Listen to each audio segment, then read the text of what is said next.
and Gulfstream. This is Next Weather. All right, thank you for joining us here on Next Weather. I'm Nicholas Herboso.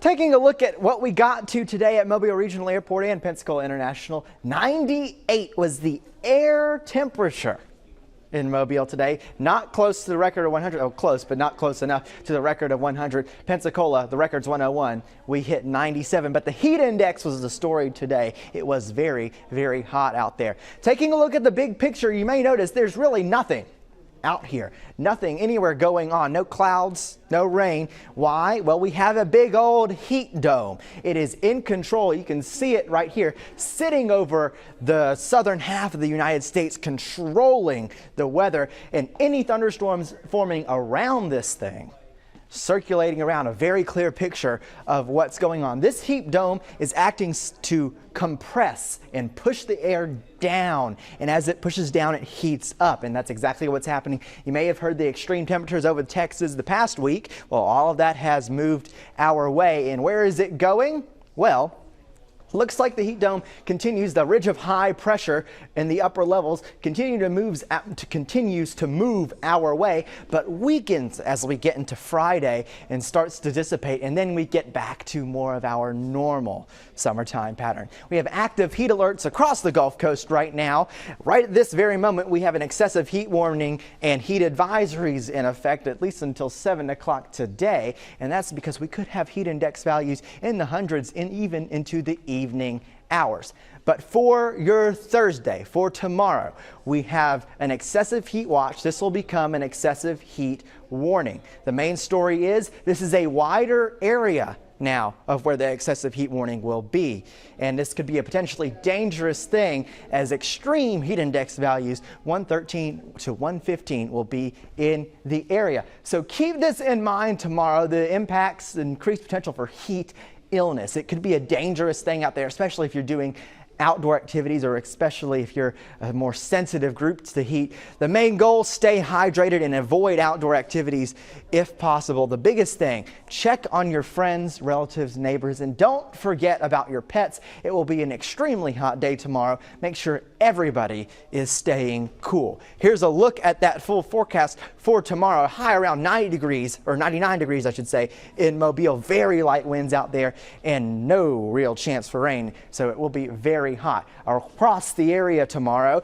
and our Mississippi counties possibly even getting into the 100s for your air temperature high. On the northern half of our area, 100 in Monroeville, 102 in Jackson. Very warm in our inland areas. If you're along the coast in Mobile and Baldwin County, you might be slightly cooler. We're talking 98 in Grand Bay, 92 in Gulf Shores and Dauphin Island. Lucky, the water is what keeps keeping you cool. High around 87 to 90 degrees.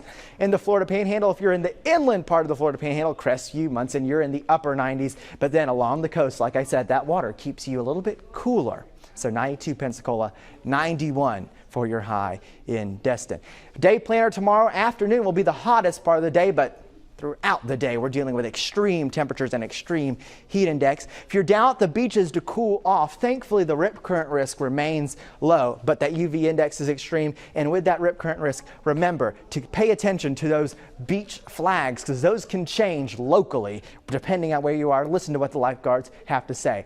Thankfully the rip current risk stays low, but once again, we've had an intense week or so, couple weeks, with actually 11 deaths at area beaches because of rip currents. So please be careful, pay attention. If you have anybody coming down to visit us, let them know to pay attention to those beach flags. Understand, read the signs, saying what they mean. Over the next 7 days, it looks like our temperatures do drop a little bit, especially as we get into next week, highs in the low 90s, and then we introduce the rain chance. Like I said, that ridge of high pressure moves away from us, and then we start to introduce the typical afternoon showers and thunderstorms. One last thing here, let's get a check of the tropics. We have one area association with the remnants of Cindy. It's out there, it's spinning, has a very, very low chance of development. You can see maybe even a little bit of a surface spin here in the visible satellite picking it up. Otherwise, just an area of clouds. Rest of the tropics doing just fine. We have nothing to worry about, at least in the next 7 days. Here's a look at that extended outlook. Hot and dry for the next couple days. As we get towards July 4th, we could have some afternoon showers and thunderstorms, but for July 4th, it looks like those will likely dissipate into the evening hours. And then continuing on, it looks like we will be dealing with a bit of a summertime pattern. All right, coming up here on Next Weather, hurricane season on the way. We'll have a look at what the meteorologists across the area are doing to prepare some of the tools that we're using. That's coming up. Can I play? Sure, but you need to bring your own truck. That's not a problem. The FOX10 Storm Tracker Fleet, taking you live to more places, covering the Gulf Coast like no one else can. Unrivaled experience, unparalleled severe weather coverage. I think I need a bigger sandbox.